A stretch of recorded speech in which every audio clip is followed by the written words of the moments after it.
नमः शिवाय। नमस्कार दोस्तों, स्वागत है आप सभी का आपके अपने YouTube चैनल खुशहाल ज़िंदगी में। दोस्तों, आज की वीडियो में हम बात करेंगे साल की सबसे बड़ी एकादशी व्रत देव उठावनी एकादशी के बारे में। कार्तिक मास के शुक्ल पक्ष की एकादशी तिथि विशेष इसलिए होती है क्योंकि आज के दिन जगत के पालनहार भगवान श्री हरि विष्णु योग निद्रा से जागते हैं।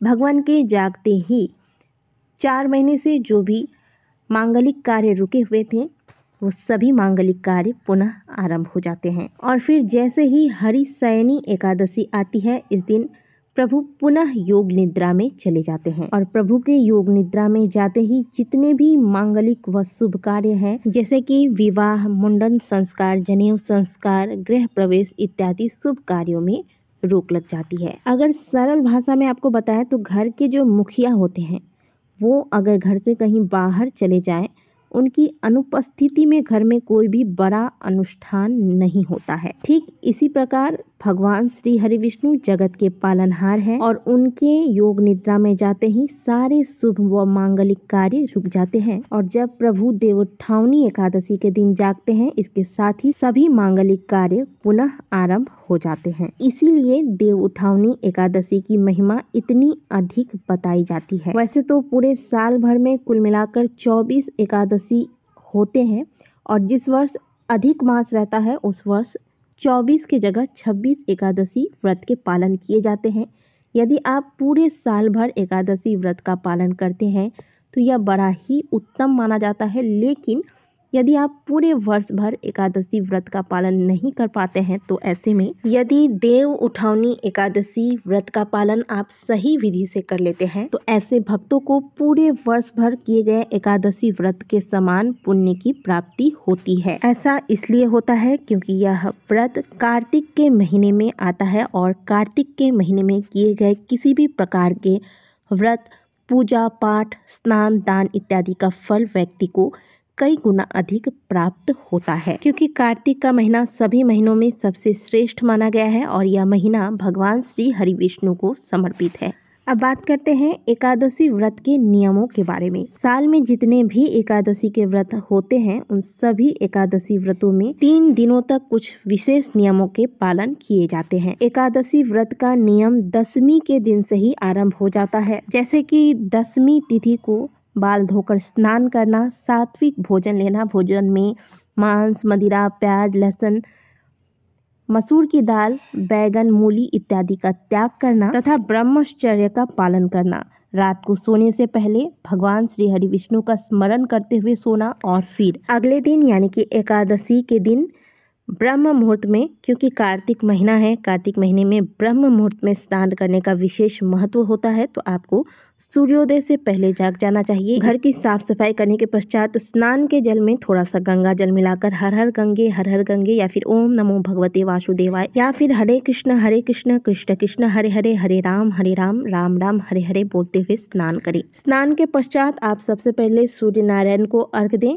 और फिर जैसे आप पूरे कार्तिक महीने में तुलसी मैया की सेवा करते आए हैं, जल अर्पित करें, माता की आरती करें, दीपदान इत्यादि करते हैं तो वो कर ले। फिर घर के पूजा स्थान पर घी का दीपक लगाएं और फिर भगवान श्री हरि विष्णु संग माता लक्ष्मी की विधिवत तरीके से पूजा अर्चना करें। आज के दिन तुलसी विवाह का भी विधान है। बहुत से लोग द्वादशी तिथि को तुलसी विवाह करते हैं, लेकिन जो शास्त्रगत तरीका है, शास्त्रगत दृष्टि से अगर देखा जाए तो देव उठावनी एकादशी के दिन जब जगत के पालनहार भगवान श्री हरि विष्णु निद्रा से जागते हैं, इसके बाद ही तुलसी विवाह एकादशी के तिथि पर ही किया जाता है। तो यदि आप भी प्रतिवर्ष तुलसी विवाह कराते हैं तो अवश्य कीजिएगा, अपने अपने कुल के नियमों के हिसाब से तुलसी विवाह करें। लेकिन अब तुलसी विवाह से पहले बात आती है कि हरि को आज के दिन जगाना कैसे है। तो आपको बता दें कि अलग अलग स्थानों पर अलग अलग विधि से भगवान श्री हरि विष्णु को आज के दिन निद्रा से जगाने का विधान है। कुछ स्थानों पर तालियां बजाकर जगाते हैं, कुछ स्थानों पर वेद मंत्रों के द्वारा, कुछ स्थानों पर घंटी व शंख के नाद के द्वारा भगवान श्री हरि विष्णु को जगाया जाता है। आपके यहाँ जैसी परंपरा है आप उसी विधि से करें। अगर आपको कुछ पता नहीं है कि आपके यहाँ आपके पूर्वज किस विधि से ये करते आए हैं तो आप बेझिझक घंटी व शंख नाद करके भगवान श्री हरि विष्णु को जगा सकते हैं। भगवान को जगाना कब है? भगवान को जब आप प्रातःकाल पूजन करते हैं उसी वक्त जगाना है। तो प्रभु को जगाने के बाद बारी आती है उनके अभिषेक की। तो अभिषेक के लिए आप पंचामृत ले लें या फिर आप गंगा जल और तुलसी मिलाकर या फिर शुद्ध जल में थोड़ा सा तुलसी और गंगा जल मिलाकर भगवान का अभिषेक करें। अगर आपके पास भगवान का शालिग्राम स्वरूप है तो उनका अभिषेक करें। लड्डू गोपाल जी हैं तो उनका अभिषेक करें। अगर कृष्ण भगवान की कोई मूर्ति है तो उनका अभिषेक करें, या फिर आपके पास श्री हरि विष्णु की कोई मूर्ति है तो आप उनका भी अभिषेक कर सकते हैं। यानी कि विष्णु भगवान के किसी भी रूप की आप पूजा करते हैं उनका आज के दिन इस प्रकार से अभिषेक करें। पहले तो भगवान को जगाएं और फिर उनका अभिषेक करें। जिनके पास भगवान की मूर्ति नहीं है वो क्या करेंगे, वो फोटो में ही पूजा करते हैं। तो ऐसे में आप पंचामृत या फिर शुद्ध जल जो भी आप रखते हैं, पंचामृत का पहले छींटा लगा दें फोटो पे, फिर थोड़ा सा शुद्ध जल का छींटा लगा दें। इस प्रकार से आप प्रभु को स्नान कराएं। फिर बारी आती है भगवान के श्रृंगार की। तो आज के दिन आप भगवान को जो भी चीज़ें चढ़ाएंगे वो पीले रंग का हो, इस बात का ध्यान रखिए। सबसे पहले पीले रंग के नए वस्त्र आज के दिन आप भगवान को धारण कराएं और केसर तिलक लगाएं। लाल पीले रंग के पुष्पों की माला धारण कराएं भगवान को। एक बात का विशेष ध्यान आपको रखना है कि आज के दिन आपको भगवान श्री हरि विष्णु को पीले रंग का जनेऊ अवश्य अर्पित करना है। इससे व्यक्ति के समस्त मनोकामनाएं पूर्ण होती हैं। पीले पुष्प, पीली मिठाइयाँ, पीले फल इत्यादि भगवान को नैवेद्य लगाएं। भगवान के समक्ष घी का दीपक लगाएं और फिर देव उठावनी एकादशी व्रत की कथा का श्रवण करें, कथा का पाठ करें। ओम नमो भगवते वासुदेवाय मंत्र का जितना हो सके आप आज के दिन जाप करें। श्री हरि विष्णु के साथ साथ आपको आज के दिन तुलसी जी का पूजन अवश्य करना है। भले आप तुलसी विवाह नहीं कराते तो भी आप माता तुलसी की आज के दिन विशेष विधि से पूजा करें। माता के समक्ष 11 घी के दीपक, अगर घी नहीं मिल रहा है, आपको घी संभव नहीं हो रहा है आपके द्वारा, तो आप तिल के तेल का प्रयोग करें। लेकिन 11 घी के दीपक या फिर तिल के तेल के दीपक आप माता के समक्ष अवश्य आज के दिन प्रज्वलित करें। अब बहुत से लोगों के सवाल आते हैं कि एकादशी के दिन तुलसी माता को जल कैसे चढ़ाएं। तो देखिए, एकादशी तिथि पर हम सभी श्री हरि विष्णु की सेवा में लगे रहते हैं उन्हें प्रसन्न करने के लिए। और तुलसी माता को क्या कहते हैं? विष्णु प्रिया।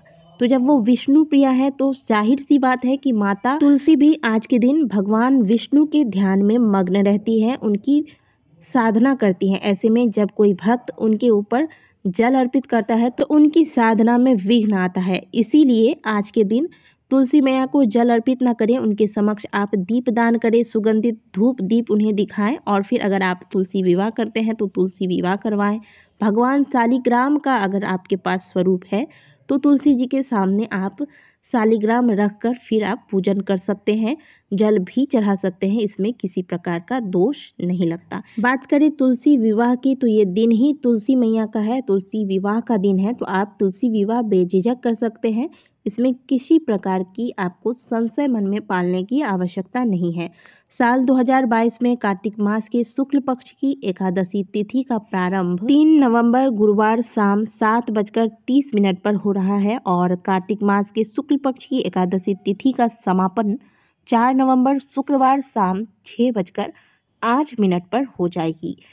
उदया तिथि के आधार पर देव उठावनी एकादशी का व्रत 4 नवंबर को रखा जाएगा। इस बार देव उठावनी एकादशी व्रत का पारण 5 नवंबर शनिवार को किया जाएगा। पारण का समय होगा प्रातःकाल 6:36 से लेकर प्रातः 8:47 के मध्य। द्वादशी तिथि का समापन 5 नवंबर शाम 5:06 पर हो जाएगा। अब बात करते हैं आज के खास उपाय की। तो इस बार देव उठावनी एकादशी के एक दिन पहले यानी कि 10वीं तिथि को आप तुलसी के पौधे में से मंजरी जो होते हैं, जो आप स्क्रीन पर देख रहे हैं, इन मंजरियों को आप निकाल कर रख लें। अगर आपके तुलसी के पौधे में ज़्यादा मंजरी नहीं है तो साथ में आप पत्ते भी निकाल कर रख सकते हैं और इन पत्तों और मंजरियों को मिलाकर एकादशी के दिन सुंदर सा एक माला यानी कि हार तैयार करें और भगवान श्री हरि विष्णु को जगाने के बाद जब आप विधिवत तरीके से उनकी पूजा अर्चना कर रहे होते हैं उस वक्त यह माला भगवान को उनके मंत्रों के उच्चारण करते हुए अर्पित कर दे। जैसा कि हमने आपको पहले बताया कि माता तुलसी को विष्णु प्रिया कहा जाता है और भगवान श्री हरि विष्णु को तुलसी जी इतनी प्रिय है कि उन्होंने तुलसी माता को अपने गले में स्थान दिया है। और आज के दिन भगवान श्री हरि विष्णु के शालिग्राम स्वरूप की तुलसी माता के साथ विवाह भी संपन्न की जाती है। इसीलिए भगवान विष्णु को जगते ही जब आप यह तुलसी दल या तुलसी की मंजरी से बने हुए माला अर्पित कर तो भगवान श्री हरि विष्णु शीघ्र प्रसन्न होते हैं तथा उनकी कृपा सदैव आप पर बनी रहती है। तो दोस्तों, ये एकादशी कोई साधारण एकादशी नहीं है, साल की सबसे बड़ी एकादशी है। इस दिन आप चूके नहीं। आप अगर पूरे दिन व्रत रख नहीं सकते हैं तो दिन भर आप फल खाइए, लेकिन अन्न का त्याग कीजिए और अन्न का त्याग करके फलाहार लेकर भगवान की विधिवत तरीके से पूजा अर्चना करिए, उनके मंत्रों का जाप करिए। शाम के वक्त भगवान के समक्ष दीप दान कीजिए, रात्रि जागरण कीजिए और इसका पूरा से पूरा लाभ उठाइए। यदि दी गई जानकारी आपको अच्छी लगी हो तो वीडियो को लाइक जरूर कीजिएगा। कमेंट बॉक्स में जय श्री हरि विष्णु अवश्य लिखिएगा।